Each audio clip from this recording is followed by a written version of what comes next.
Part 2 మధ్యలోనే చిరు గారు వదిలేసిన లేదా ఆగిపోయిన క్రేజీ ప్రాజెక్టులు. దర్శకధీరుడు సింగీతం శ్రీనివాస్ గారు చిరంజీవి కోసం భూలోక వీరుడు అనే భారీ సోషియో ఫాంటసీ సైంటిఫిక్ యాక్షన్ డ్రామాను ప్లాన్ చేశారు, కానీ అది పట్టాలెక్కలేదు.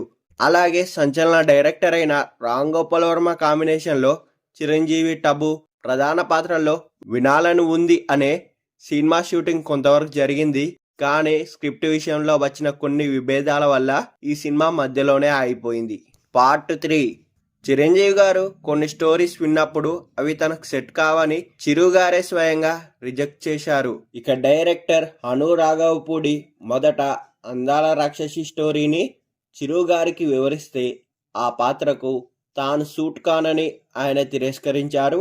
అలాగే పూరి జగన్నాథ్ గారు చిరు గారికి 150వ సినిమా కోసం ఆటో జానీ అనే ఒక స్టోరీని రెడీ చేసి అధికారికంగా ప్రకటించినప్పటికీ సెకండ్ హాఫ్ స్టోరీ పూర్తిగా నచ్చకపోవడంతో చిరంజీవి గారు ఆ ప్రాజెక్ట్ను పక్కన పెట్టారు.